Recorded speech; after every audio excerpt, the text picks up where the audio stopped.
الذي جعل لكم الأرض فراشا والسماء بناء وأنزل من السماء ماء فأخرج به من الثمرات رزقا لكم فلا تجعلوا لله أندادا وأنتم تعلمون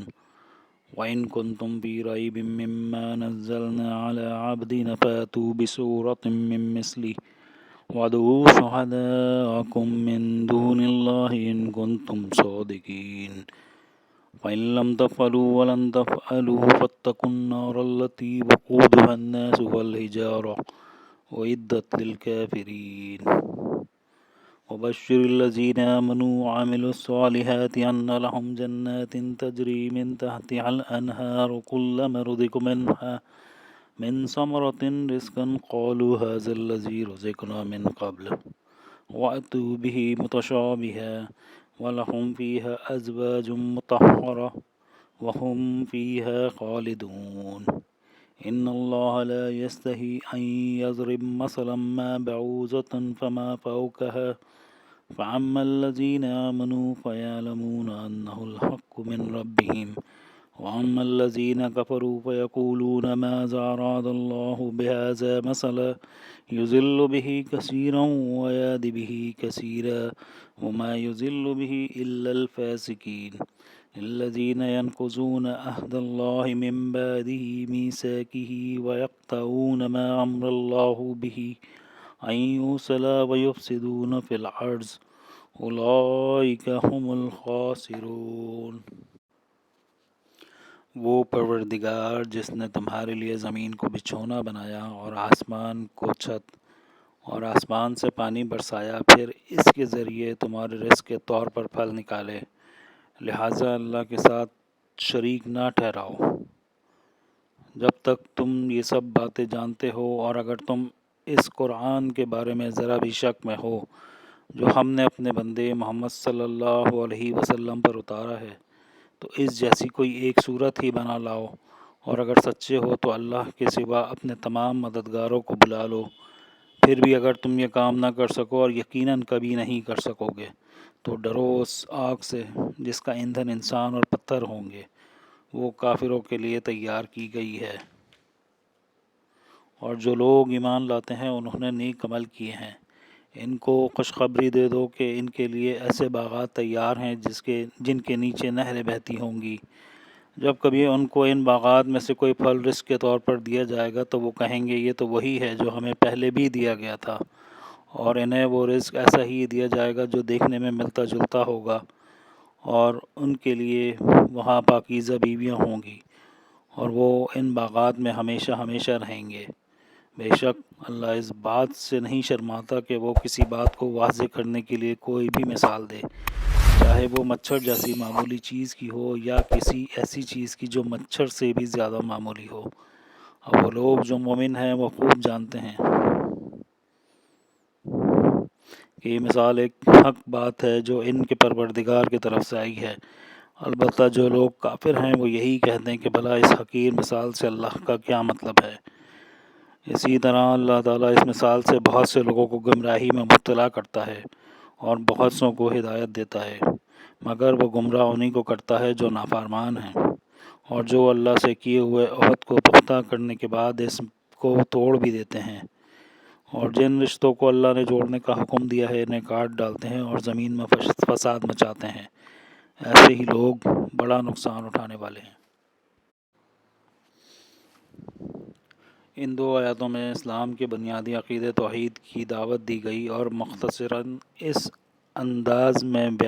یہ دلیل بھی بیان کی گئی ہے۔ اہل عرب یہ مانتے تھے کہ یہ ساری کائنات کو پیدا کرنا، زمین و آسمان کی تخلیق اور آسمان سے بارش برسانا اور اس سے پیداوار اگانا، یہ سب کام اللہ تعالیٰ کے ہیں۔ اس کے باوجود وہ یہ عقیدہ رکھتے تھے کہ اللہ تعالیٰ نے بہت سے کام بتوں کے سپرد رکھے ہیں، اور وہ بت اپنے اپنے کاموں میں براہ راست فیصلہ کرنے کی صلاحیت رکھتے ہیں، لہٰذا وہ ان بتوں کی عبادت اس لیے کرتے تھے کہ وہ ان کی مدد کریں۔ اللہ تعالیٰ نے فرمایا جب ہر چیز پیدا کرنے والے ہم ہیں اور ہمیں کائنات چلانے کے لیے کسی کی مدد کی ضرورت نہیں، تو عبادت کسی اور کی کرنا کتنے بڑے ظلم کی بات ہے۔ پچھلی آیت میں توحید کا بیان تھا، اب اسلام کے دوسرے اہم عقیدے یعنی حضرت صلی اللہ علیہ وسلم کی رسالت کا بیان ہے۔ اور عرب کے جو لوگ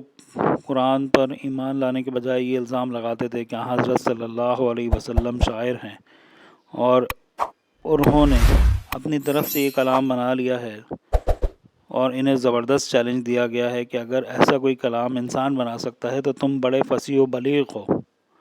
تم سب مل کر قرآن جیسی کوئی ایک صورت ہی بنا کر لیا، اور ساتھ ہی قرآن نے دعویٰ کیا کہ تم سب مل کر بھی ایسا نہ کر سکو گے۔ اور واقعہ یہی ہے کہ اہل عرب جو اپنی ادب و زبان پر ناز کرتے تھے، ان سب کو اس چیلنج کے بعد سانپ سونگھ گیا، اور کوئی شخص اس چیلنج قبول کرنے کے لیے آگے نہ بڑھا۔ بڑے بڑے شاعروں اور ادیبوں نے اس خدائی کلام کے آگے گھٹنے ٹیک دیے، اور اس طرح حضرت صلی اللہ علیہ وسلم کی رسالت اور قرآن کریم کی سچائی روز روشن کی طرح ثابت اور واضح ہو گئی۔ یہ اسلام کے تیسرا عقیدہ یعنی آخرت پر ایمان کا بیان ہے۔ اس میں بتایا گیا کہ مرنے کے بعد ایک اور زندگی آنے والی ہے جس میں ہر انسان کو اپنے تمام اعمال کا جواب دینا ہوگا۔ اگر ایمان کے ساتھ نیک عمل کیے ہوں گے تو وہ جنت نصیب ہوگی، جس کی ایک جھلک اس آیت میں دکھائی گئی ہے۔ اس کا ایک مطلب یہ تو ہو سکتا ہے کہ جنت ہی میں انہیں وقفوں سے ایسے پھل دیے جائیں گے جو دیکھنے میں بالکل ملتے جلتے ہوں گے، مگر لذت اور ذائقے میں ہر پھل نیا ہوگا۔ اور دوسرا مطلب یہ بھی ممکن ہے کہ جنت کے پھل دیکھنے میں دنیا کے پھلوں کی طرح ہوں گے، اس لیے انہیں دیکھ کر جنتی یہ کہیں گے کہ یہ تو وہی پھل ہیں جو ہمیں پہلے یعنی دنیا میں ملے تھے، لیکن جنت میں ان کی لذت اور خصوصیت دنیا کے پھلوں سے کہیں زیادہ ہوگی۔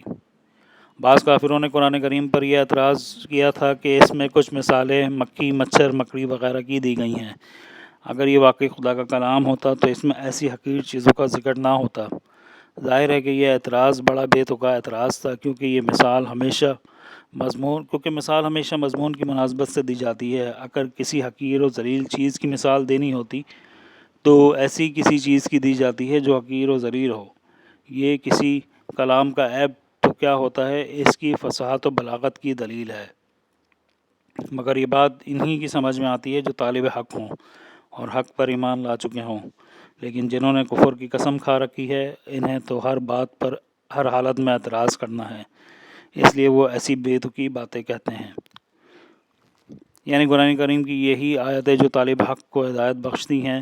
ایسے لوگوں کے لیے مزید گمراہی کا سبب بن جاتی ہیں جنہوں نے ضد اور ہٹ دھرمی پر کمر باندھ کر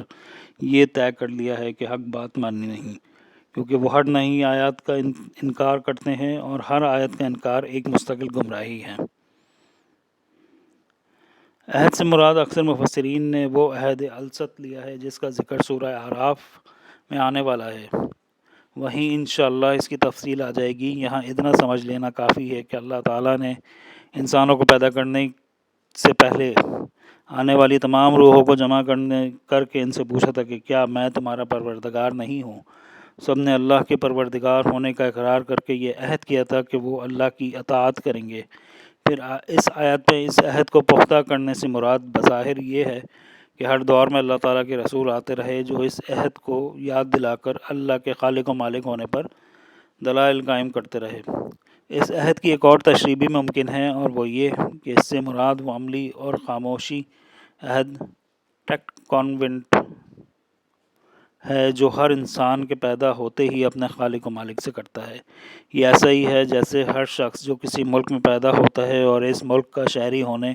کے ناطے خاموش عہد کرتا ہے، وہ اس ملک کے قوانین کا پابند ہوگا، خواہ زبان سے اس نے کچھ نہ کہا ہو، لیکن اس کا کسی ملک میں پیدا ہونا ہی اس عہد کے قائم مقام ہے۔ اسی طرح کائنات میں جو شخص بھی پیدا ہوتا ہے وہ خود بخود اس عہد کا پابند ہو جاتا ہے کہ وہ اپنا پیدا کرنے والے کی ہدایات کے مطابق زندگی بسر کرے گا۔ اس عہد کے لیے زبان سے کچھ کہنے کی ضرورت نہیں ہے۔ غالباً اسی وجہ سے اگلی آیات میں باری تعالیٰ نے فوراً ارشاد فرمایا کہ تم اللہ تعالیٰ کے ساتھ کفر کا طرز عمل آخر کیسے اختیار کر لیتے ہو، حالانکہ تم بے جان تھے، اسی نے تمہیں زندگی بخشی۔ یعنی اگر ذرا غور کرو تو تنہا یہ بات کہ کسی نے تمہیں پیدا کیا ہے تمہاری طرف یہ عہد و پیما ہے کہ تمہارے لیے اس کی نعمتوں کا اعتراف اور اس کے بتائے ہوئے طریقے پر چلنا لازمی ہوگا۔ ورنہ یہ کون سی عقل اور کون سا انصاف ہے کہ عبادت تو اللہ تعالیٰ کرے اور فرما برداری اس کے بجائے کسی اور کی جائے۔ پھر اس کا خاموش عہد کو مزید پختہ کرنے سے مراد یہ ہے کہ اللہ تعالیٰ اپنے پیغمبروں کے ذریعے متواتر تمہیں اس عہد کی یاد دہانی کراتا رہا ہے، اور ان پیغمبروں نے وہ مضبوط دلائل تمہارے سامنے پیش کیے جن سے یہ عہد مزید پختہ ہو گیا ہے کہ انسان کو ہر معاملے میں اللہ تعالیٰ کی اطاعت کرنی ہے۔ صدق اللہ العظیم۔ اس سے مراد رشتہ داروں کے وہ حقوق پامال کرنا ہے جنہیں صلہ رحمی کہا جاتا ہے۔ یہاں اللہ تعالیٰ نے ان کافروں کو 3 صفات بیان فرمائی ہیں۔ ایک یہ کہ وہ اللہ سے کیا ہوا عہد توڑتے ہیں، اور دوسرا یہ کہ وہ رشتہ داروں کے حقوق پامال کرتے ہیں، اور تیسرا یہ کہ زمین میں فساد مچاتے ہیں۔ ان میں سے پہلی چیز اللہ تعالیٰ کے حقوق سے متعلق ہے، یعنی نہ وہ اللہ تعالیٰ کے بارے میں وہ عقیدہ رکھتے ہیں جو رکھنا چاہیے، اور نہ وہ اس کی عبادت کرتے ہیں جو ان پر فرض کی گئی۔ دوسری اور تیسری چیز کا تعلق حقوق العباد سے ہے۔ اللہ تعالیٰ نے مختلف رشتوں کے جو حقوق مقرر فرمائے ان کی ٹھیک ٹھیک ادائیگی سے ہی ایک پاکیزہ معاشرہ وجود میں آتا ہے۔ اگر ان رشتوں کو کاٹ کر باپ بیٹے، بھائی بھائی، شوہر اور بیوی ایک دوسرے کے حقوق پامال کرنا شروع کر دیں تو وہ خاندانی نظام تباہ ہو جاتا ہے جس پر ایک صحت مند تمدن کی بنیاد قائم ہوتی ہے۔